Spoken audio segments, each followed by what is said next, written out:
saya lihat yang pertama ya ini tentunya Pak Gubernur, Mas Gubernur ini, Mas Ganjar ini harus tetap konsisten. Saya lihat beliau sudah konsisten sekali itu. Upaya-upaya dengan kreativitas yang beliau ciptakan itu harus dipertahankan, bahkan diperkuat lagi. Dan yang kemudian yang kedua, saya rasa gubernur dan jajaran di bawahnya yang selama ini melakukan berbagai pendekatan harus didukung semua pihak ya, dengan perguruan tinggi, kemudian dengan tokoh-tokoh masyarakat, dilibatkanlah begitu, tokoh-tokoh agama ya, itu sudah harus mulai dilibatkan secara penuh.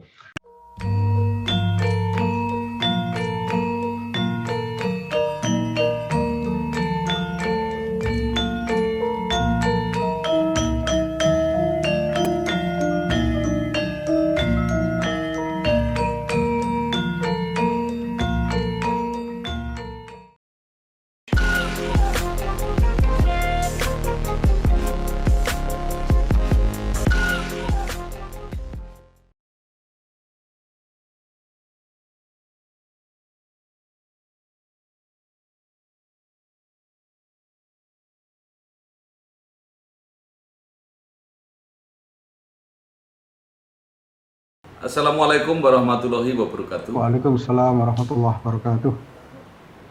Bersama saya Bambang Sardono di channel Inspirasi Jawa Tengah. Mudah-mudahan channel ini tetap bisa memberi inspirasi, memberi motivasi, edukasi, informasi, dan syukur kalau sampai bisa membantu mencari solusi. Kami sedang mempersiapkan beberapa video untuk ikut mengayu bagio memeriahkan hari jadi Provinsi Jawa Tengah yang ke-71.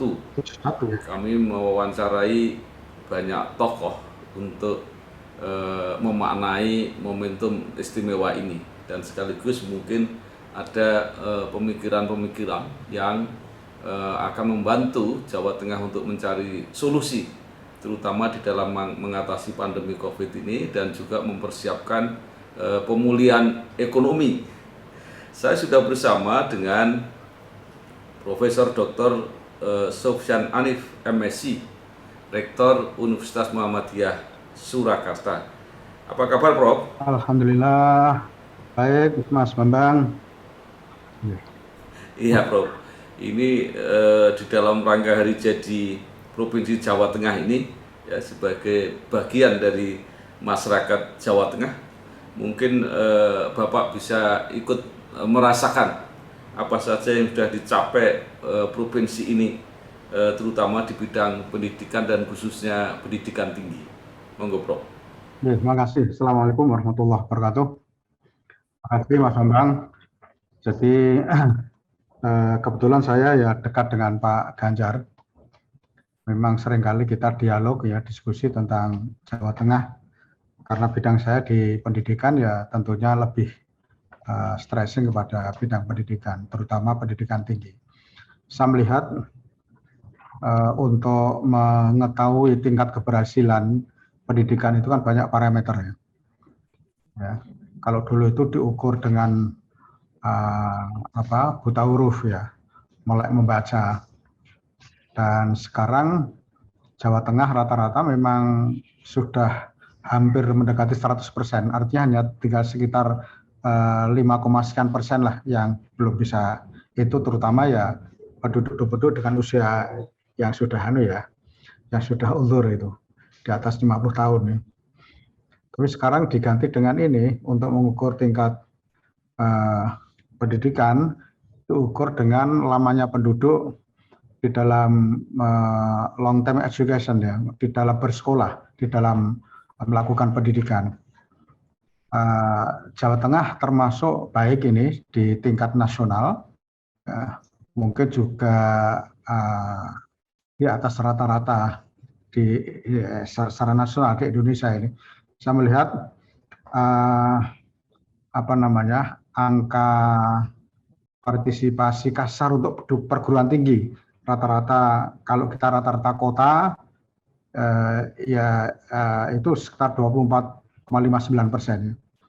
Kalau desa memang agak kecil 11,66%, tapi kalau keduanya kita rata-rata, untuk Jawa Tengah APK perguruan tinggi itu sudah 17,85%. Ya, ini satu satu keberhasilan di bidang pendidikan tinggi. Itu dari ukuran APK. Tapi kemudian kalau kita lihat long term education-nya, lama penduduk berpendidikan atau bersekolah pada usia 25 tahun ke atas itu sudah mencapai hampir 8%, 7,69%. Jadi hampir 8 tahun, bukan persen, tahun maaf. Jadi 7,69 tahun, ya sekitar 8 lah ya. Itu berarti rata-rata pendidikan itu sudah berada di kelas 1 ya, kelas 1. Nah, jadi 7 tahun itu kan kelas 1, kelas 7. Kelas 7 itu kelas 1 SMP ya. SMP. Ini juga merupakan satu keberhasilan yang luar biasa sebetulnya, karena kalau kita lihat indeks development Human Development Index, indeks pembangunan manusia itu IPM itu kan secara nasional kita ya masih cukup rendah itu sebetulnya, dan Jawa Tengah itu salah satunya yang hampir mendekati rata-rata nasional itu. Kita kalau dalam urutan negara itu urutan yang keberapa itu ke 11 ya, 11 dari bawah maksudnya ya. Artinya kita masih kalah jauh dengan Thailand, kemudian juga apalagi dengan Malaysia ya. Dan yang sama-sama dulu merdekanya lebih dulu kita, Thailand misalnya itu kita masih. Nah, ini saya rasa cukup menggembirakan lah saya rasa. Jadi di samping APK untuk pendidikan dasar, kemudian SMP, pendidikan dasar itu malah Mas Bambang, sudah melampaui kota. Jadi sudah 100% lebih. Ya, SD itu 106%, ya, kemudian SMP itu 94 ya, 93, sekian lah persen. Itu artinya sudah hampir mendekati. Apalagi tadi kalau di rata-rata umur 25 tahun ke atas, rata-rata pendidikan penduduk kita sudah kelas 1 SMP itu. Saya rasa mengembirakan. Ya.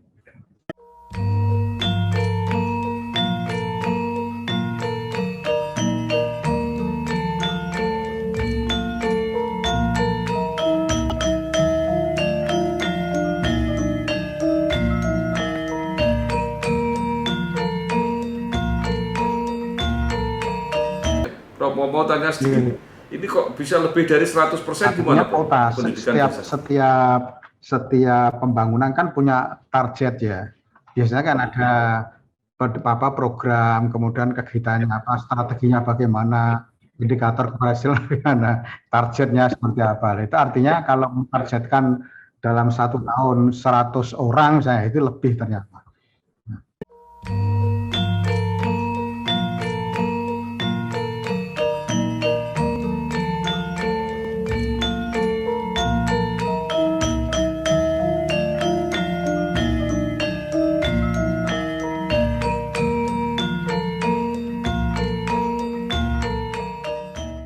Kalau melihat potensi Jawa Tengah ini kan potensi sumber daya ini merupakan andalan gitu ya. Artinya sekarang sudah mulai penyiapan pendidikannya sudah mulai baik. Nah, supaya punya daya saing yang kuat karena kekuatan Jawa Tengah itu di bidang sumber daya, apa saja yang masih harus dilakukan? Ya, ini tadi masih terkait dengan tadi, saya melihat memang untuk meningkatkan pertumbuhan ekonomi, ya, untuk mensejahterakan rakyat itu tidak bisa lepas dari pendidikan. Kalau kita lihat dari indeks APK perguruan tinggi itu sudah 17% lebih tadi. Nah, ini tentunya nanti akan semakin tinggi ketika ada upaya-upaya untuk mempertajam, ya, karena kalau saya melihat perguruan tinggi yang tersebar di Jawa Tengah itu PTS itu 239, kemudian PTN-nya ada 14. PTN itu termasuk perguruan tinggi agama ya, IAIN, UIN dan sebagainya itu. jumlahnya 14, tapi perguruan tinggi swasta itu ada 235. Memang kalau kita lihat sebaran kualitas memang variatif ya, karena dari 4 PTN yang mendapatkan akreditasi unggul itu baru 3.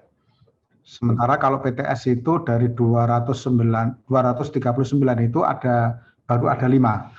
Jadi ini memang tugas Pak Gubernur bersama-sama dengan LDikti itu untuk meningkatkan kualitas, karena semakin tinggi APK itu menunjukkan bahwa penduduk makin memiliki kemampuan SDM baik.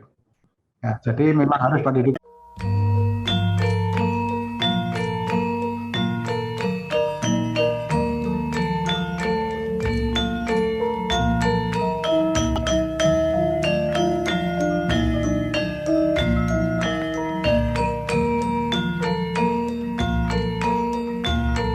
Ini 3 dan 5 ini yang akreditasi ya, A itu ya, Prof?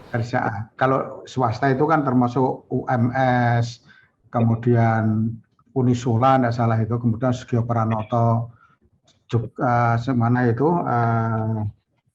Binus ya, kemudian Salatiga ya, Salatiga.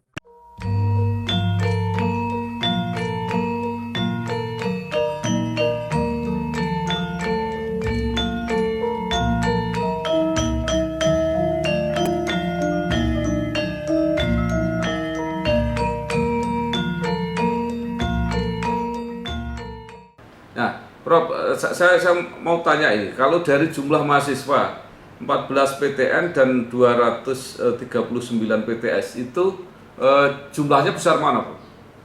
Oh ya, besar PTS. Ya, karena perbandingannya PTN hanya 14, dan itu pun di PTN kan juga ada kota itu ya. Di swasta itu kadang-kadang juga melanggar, meskipun di kota tertentu itu kadang-kadang melanggar. Saya tadi lupa membaca itu. UMS sendiri itu ada 35.000 itu, UMS saja itu.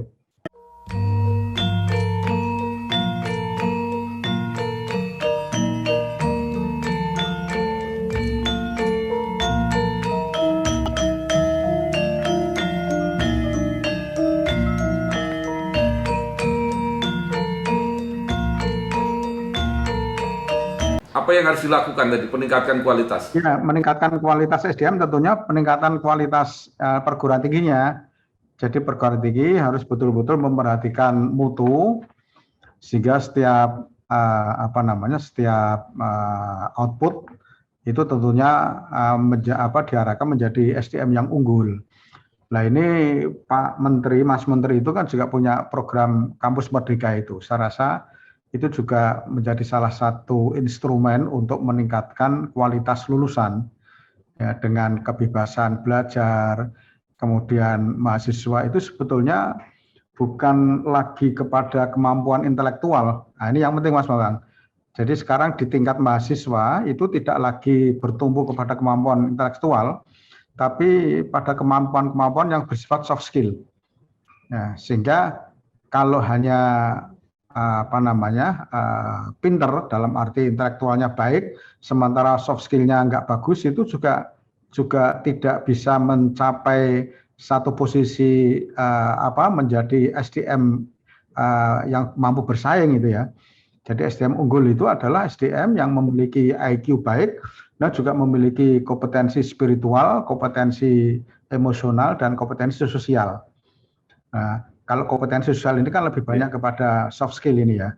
Jadi kejujuran, kemudian kerjasama, kolaborasi, kemudian tanggung jawab, memiliki etos kerja yang tinggi, ya. Kemudian juga bisa memahami perbedaan, ya.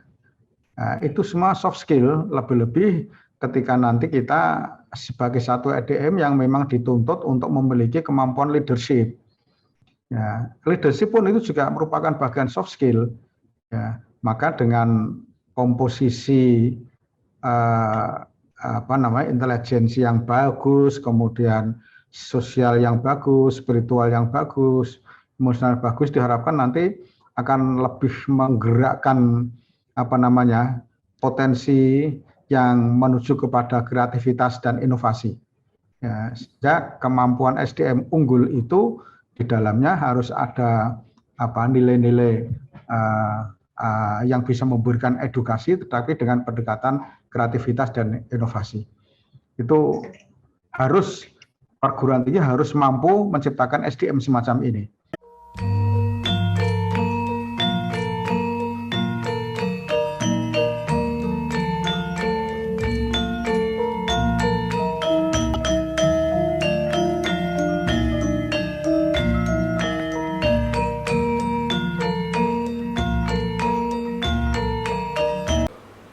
Selama pandemi COVID ini apa dampak terhadap proses penyiapan SDM unggul itu? Ya, sebetulnya banyak kalangan yang menilai bahwa dampaknya negatif ya. Tapi sebetulnya itu tidak semuanya benar. Ya. Kalau di tingkat pendidikan dasar, kemudian juga SLTP ya, pendidikan dasar itu kan ada SD dan SLTP SMP ya. Itu mungkin karena memang masih umurnya masih membutuhkan kontak sosial dengan guru, karena usia-usia SD SMP itu kan masih membutuhkan keteladanan. Jadi keteladanan sang guru, keteladanan orang tua masih dilihat untuk membangun karakter jati dirinya. Sehingga ketika full daring, tidak ada luring, itu artinya ada sesuatu yang hilang. Aspek humanismenya itu pasti akan hilang. Ya. Tetapi untuk perguruan tinggi tampaknya berbeda.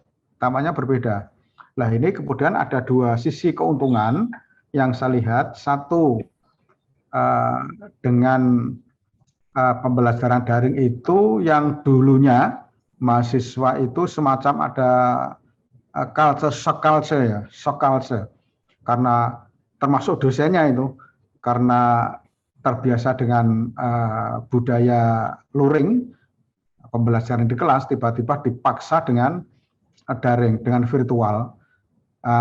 Awalnya memang shock culture, tetapi setelah dosen meningkatkan kemampuannya, perguruan tinggi membuat platform yang bisa memberikan fasilitas kepada dosen karya, dosen mahasiswa dimanapun berada, ketika masuk di link yang diberikan itu sudah gratis ya. Kemarin awal-awal itu kan persoalan kota. Sampai mahasiswa demo minta jatah kota, ada yang memberikan 500.000, ada yang 1 juta, variasi sekali tergantung dari perguruan tinggi masing-masing. Tapi sekarang itu bukan menjadi masalah lagi. Sekarang ketika perguruan tinggi itu sudah mampu membuat platform, ya, membuat sistem pembelajaran virtual sendiri dengan platformnya, itu sudah tidak jadi masalah. Ya, tidak perlu harus memberikan kota lagi. Ya memang persoalannya kalau pembelajaran daring, full daring itu ya kendalanya ada di daerah-daerah tertentu yang ada di luar Jawa, remote area, daerah tertinggal, daerah terluar ya, itu yang kadang-kadang masih menjadi kendala karena jaringannya tentunya tidak sebagus kalau di kota-kota atau di di kota-kota itu. Nah, itu satu kendala. Tetapi saya melihat sekarang dosen, guru itu sudah enjoy melakukan pelajaran secara daring. Maka beberapa perguruan tinggi besar melakukan survei, mahasiswa ditanya lebih suka ke depan lebih suka daring atau luring, itu mereka mengatakan blended. Ya, blended itu ya sebagian dengan luring, sebagian dengan daring. Luring itu ketika harus masuk lab misalnya ya, pembelajaran dengan materi-materi yang bersifat skill ya, kemudian laboratorium itu memang butuh luring, tetapi mata pelajaran yang bisa didaringkan ya saya rasa itu juga, maka mahasiswa milihnya. Nah ketika seperti ini tidak bisa kita mengklaim bahwa dampaknya negatif semua, enggak. Dan ini satu hal yang saya rasakan, itu ada semacam di era industri 4.0 ini kan dicirikan dengan sistem digital, semuanya dengan pendekatan digital. Jadi daring itu sebetulnya di dunia industri 4.0 itu sudah hal yang wajar. Nah, maka terjadi disruption ya, disrupsi yang cukup yang dipercepat ini. Dulu kita masih sering mengatakan kita untuk menuju kepada industri 4.0, apalagi itu perlu ada percepatan disruption ya. Nah, jadi pola pikir yang mendasar ya, merubah cara berpikir yang harus berani keluar out of the box ya. Kemudian virtual dengan daring itu merupakan satu keniscayaan ya, sehingga orang tidak lagi tertinggal karena 4.0 ini ya tentunya harus dicirikan dengan semuanya dengan sistem digital. 2 Maret itu mulai mahasiswa mendaftar, apalagi sekarang pandemi itu sudah semua dengan daring, dengan online ya. Jadi tidak perlu tesnya itu cukup raport dikirim, kemudian prestasi-prestasi yang dicapai, sampai pengumuman, sampai kemudian nanti penerimaan mahasiswa, sampai bayar, kemudian nanti pembelajaran kalau masih pandemi ya kami gunakan masih dengan daring ya. Kemudian nanti ketika akhir semester ada ujiannya dengan daring, kemudian hasilnya juga bisa dilihat secara daring, KHS-nya, semua itu sudah berbasis online. Nah, tapi ya kita sadar tidak semua bisa didaringkan ya, artinya harus butuh sentuhan sosial ya, humanisme dan sebagainya. Jadi sebetulnya ada masalah Mas Bulang ya. Jadi artinya ketika terjadi pandemi itu kita cari keuntungan manfaat yang positif lah ya. Apalagi sekarang dengan disrupsi yang cukup tinggi ini.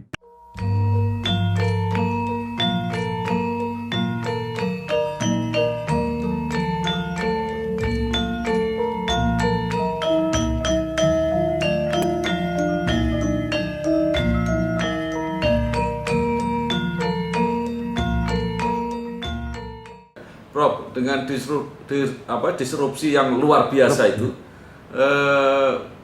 apa tidak membuat nanti mengalami perubahan-perubahan termasuk budaya pendidikan itu. Jadi misalnya nanti kampus-kampus itu diperkecil gitu ya kira-kira. Jadi Nah, jadi nanti misalnya orientasi untuk orang rame-rame kuliah ke Jawa misalnya itu sudah berkurang karena mereka tetap gimana Prof kira-kira ke depan? Betul. Ini sudah terjadi di kampus kami. Ya, kampus kami ketika Fakultas Teknik mengajukan minta tambahan 1 gedung dengan 11 lantai karena mahasiswa teknik sekarang juga meludak gitu ya. Kemudian saya hitung ada sekian ratus ruang kuliah. Ya, saya bilang ini ke depan kalau semua sudah dengan sistem daring, ruang-ruang itu akan nganggur, saya bilang itu. Saya lihat beberapa negara yang saya kunjungi belum lama ya, seperti di Cina ya, Jepang, Korea Selatan, ya, kemudian di Kanada, itu ya ruang gedung-gedung perguruan tinggi itu sedikit sekali, ya. Yang paling besar itu ya ada 2 admin ya, gedung administrasi dan gedung perpustakaan. Itu pun sebenarnya juga perpustakaan bisa dibuat dengan e-library ya. Tapi paling tidak 2 itu. Lainnya dengan kuliah-kuliah itu sekarang sudah bisa diganti dengan daring. Ya. Maka ke depan membangun gedung itu untuk kuliah ya, itu sudah tidak efektif ya. Sudah diarahkan untuk memperkuat jaringan IT, memperkuat SDM ya. Jadi dialihkan investasi ke lainnya. Dan apalagi dengan Merdeka Belajarnya Pak Menteri ini, sekarang mahasiswa itu harus mengambil beberapa mata kuliah di perguruan tinggi lain, baik nasional maupun internasional. Ini kami kemarin sedang melepas mahasiswa-mahasiswa kami yang mendapatkan hibah beasiswa dari pemerintah untuk mengambil student mobility. Ada yang ke Jerman, ada yang ke Belanda, ada yang ke Finlandia ya. Kemarin saya lepas itu pure biaya beasiswa dari pemerintah dalam hal dari Kemendikbud ya. Nah, itu artinya apa? Artinya sekarang sudah menjadi bukan lagi wacana tapi sudah menjadi realitas. Mahasiswa dengan kurikulum berbasis kampus Merdeka itu mahasiswa dipersilahkan untuk mengambil mata kuliah di perguruan tinggi lain, baik secara nasional maupun internasional. Nah, itu kan yang terjadi adalah pembelajaran daring. Nah, jadi mereka dibebaskan untuk memilih semua perguruan tinggi yang ada di dunia ini. Ya.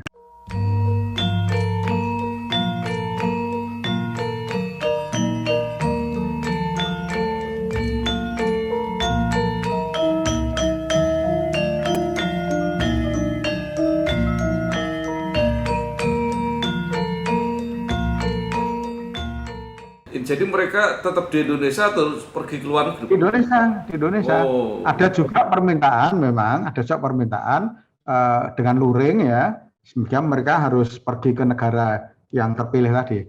Tapi sebagian ada yang daring ya. Yang saya lepas kemarin itu sebetulnya ada dua. Ada yang kelompok satu itu yang mendekati luring sehingga harus datang nanti tanggal 20 Agustus mereka sudah take off ya. Tapi ada juga yang menghendaki sementara ini dengan daring dulu. Ya, masih berada di Indonesia. Jadi ke depan itu kira-kira perguruan tinggi itu tergantung trust ya, Pak. Jadi orang kuliah itu tidak bisa mengandalkan fasilitas kampus dan sebagainya. Ya, trust dan recognize ya. Jadi bukan hanya trust tapi juga recognize. Ada satu pengakuan kalau perguruan tinggi tertentu itu memang sudah world class, sudah memiliki mutu yang baik ya. Nah, tentunya ini perguruan tinggi yang tidak baik akan semakin tertinggal itu kalau tidak berbenah ya, yang sering saya pesankan termasuk kepada Pak Gubernur ya, Mas Ganjar itu harus ikut secara terstruktur ya, secara konsisten harus kerjasama dengan LDikti ya, untuk memperkuat perguruan tinggi swasta yang konon itu masih lebih dari 50% yang memiliki kualitas belum baik. Nah, jadi ini nanti semakin tertinggal dengan program-program Kampus Merdeka, ada magang, ada student mobility, ya, akan tertinggal.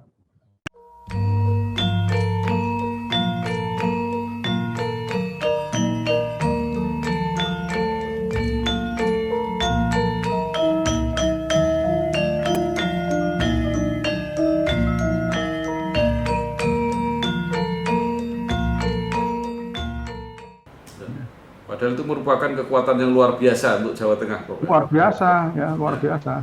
Ya. Nah, sekarang sebagai bagian dari komunitas Jawa Tengah, ya, apa yang dilakukan oleh UMS untuk mendorong ini?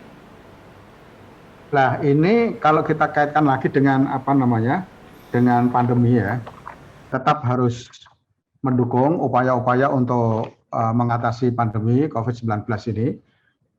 UMS juga sudah 2 kali ini melakukan vaksin, nah, tidak hanya kepada mahasiswa tapi juga kepada masyarakat lingkungan kampus ya. Jadi di satu sisi kami memvaksinasi mahasiswa dan dosen dalam rangka untuk memperkuat kekebalan atau imun sehingga suatu saat kalau terjadi pembelajaran luring itu tidak menjadi masalah. Tapi juga kami libatkan masyarakat sekitar kampus. Bahkan lintas agama, ada yang dari Konghucu ya, banyaklah lintas agama yang datang ke UMS karena kita punya 2.500 kali 2 lah, sekitar 5.000 nanti yang kita lakukan untuk vaksin itu ya. Kemudian yang kedua, saya rasa ya, semua perguruan tinggi itu harus memiliki kesadaran penuh bahwa mengatasi pandemi itu tidak hanya sekedar tanggung jawab pemerintah. Kalau dalam hal ini konteksnya pemerintah Jawa Tengah misalnya, bukan. Ini termasuk stakeholder perguruan tinggi atau mungkin juga sekolah-sekolah di bawahnya itu harus punya kesadaran penuh bahwa kita secara bersama-sama punya tanggung jawab untuk mengatasi pandemi ini. Itu yang pertama. Kemudian yang kedua, saya beberapa waktu yang lalu, 2 atau 3 minggu yang lalu itu kan diminta sebagai salah satu narasumber itu gabungan Polda Jawa Timur, Polda Jateng, Polda Jabar, Polda DKI 4 ya. Ya, DKI. Ini kan karena sekarang ini ada semacam wacana pengambil alihan pertanggungjawaban vaksin ke dinas kesehatan ke Polda ini, sehingga Polda kan sekarang banyak turun. Sebenarnya bukan pengambil alihan ya, tetapi pembagian, pemerataan tugas ini. Jadi polisi-polisi juga sekarang dianjurkan untuk ikut membantu. 4 Polda itu mengatakan, dan saya sampaikan di situ bahwa sebetulnya sejak dulu itu mestinya pemerintah merekrut perguruan tinggi untuk bersama-sama melakukan pencegahan pandemi ini. Tapi tidak masalah, meskipun terlambat ya, ini masih punya kesempatan yang cukup bagus. Selama ini perguruan tinggi yang terlibat penuh itu kan hanya perguruan tinggi Muhammadiyah, Mas Bambang. Ya, dimanapun seluruh Indonesia kita punya 168 tidak salah itu perguruan tinggi itu sudah aktif semua melakukan vaksinasi. Tidak hanya membentuk satgas di tingkat perguruan tinggi masing-masing yang tugasnya adalah mendampingi, kemudian juga mensupport pendanaan, mensupport obat-obatan ya kepada sivitas akademika, kepada mahasiswa termasuk masyarakat setempat ya di lingkungan perguruan tinggi, tapi juga sekaligus tugasnya adalah untuk melakukan vaksinasi ini. Nah, ini saya rasakan yang sudah terlibat penuh itu baru perguruan tinggi Muhammadiyah, yang lain-lainnya sudah ada tetapi juga belum maksimal. Kalau sejak dulu itu ketika Muhammadiyah sudah membentuk MCCC itu, kemudian diikuti dengan perguruan tinggi yang lain, itu berapa ratus rumah sakit rumah sakit Muhammadiyah itu yang terlibat di dalam penanganan pandemi maupun penanganan vaksin ini. Ya. Nah, itu kalau diimbangi dengan perguruan tinggi lain, saya rasa ini potensi besar. Kata saya kepada Bapak Kapolda itu, sehingga tidak ada kata terlambat, ini masih ada upaya. Dan kata beliau siap itu, memang disadari betul ini pemerintah agak terlambat waktunya mengajak perguruan tinggi.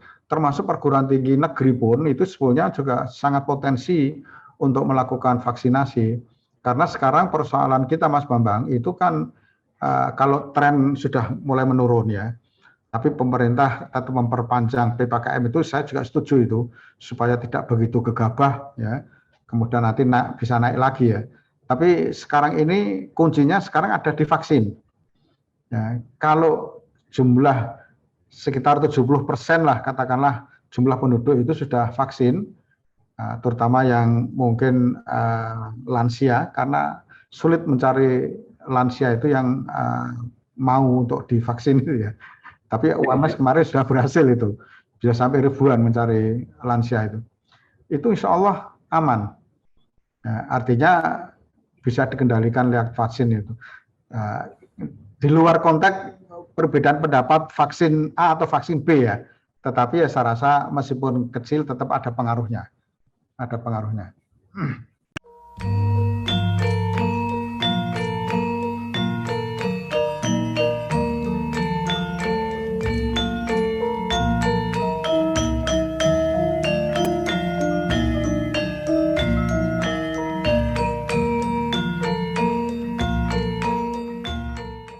Ya, baik Prof.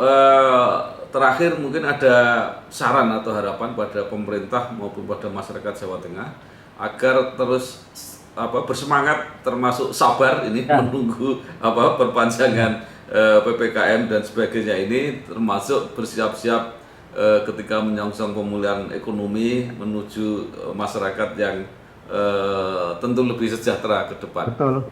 Saya lihat yang pertama ya ini tentunya Pak Gubernur, Mas Gubernur ini, Mas Ganjar ini harus tetap konsisten. Saya lihat beliau sudah konsisten sekali itu.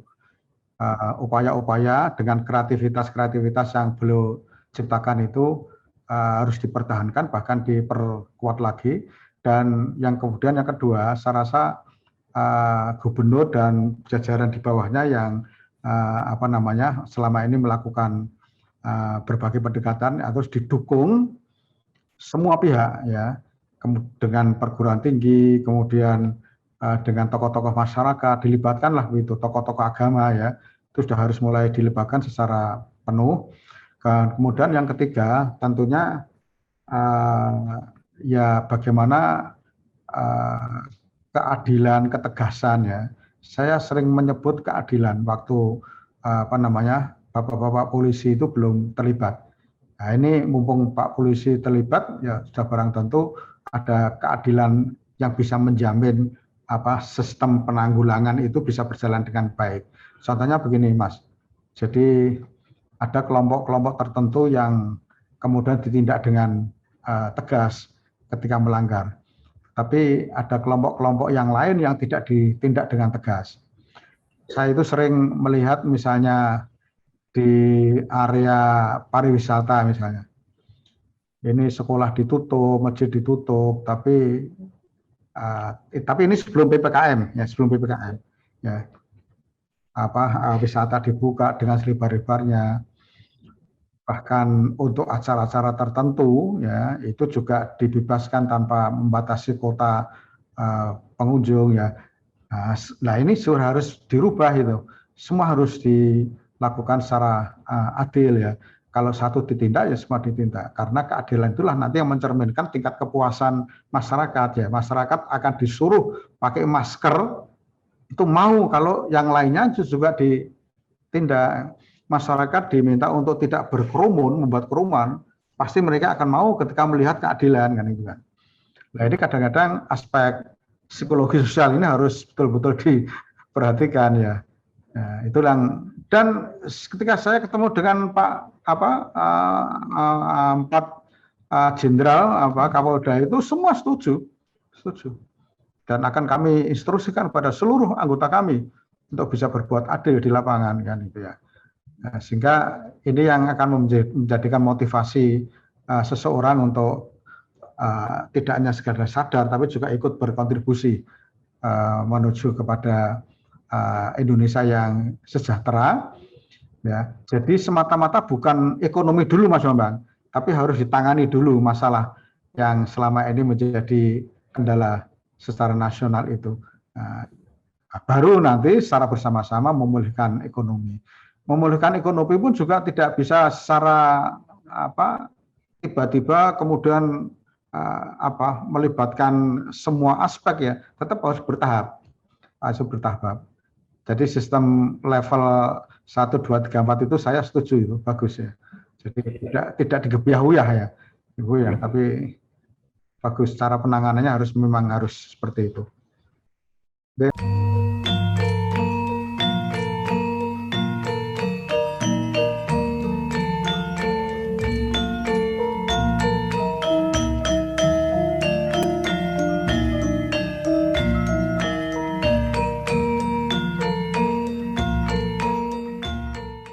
Baik, Prof. Terima kasih sekali Profesor Dr. Sufyan Hanif MSI, Rektor Universitas Muhammadiyah Surakarta. Matur nuwun segala saran, pendapat dan usulannya. Mudah-mudahan ini membantu Jawa Tengah dalam mengatasi pandemi dan memulihkan ekonomi dalam rangka 71 tahun usia provinsi ini. Sekali lagi terima kasih. Sama-sama. Salam sehat, Wassalamualaikum warahmatullahi wabarakatuh. Assalamualaikum warahmatullahi wabarakatuh.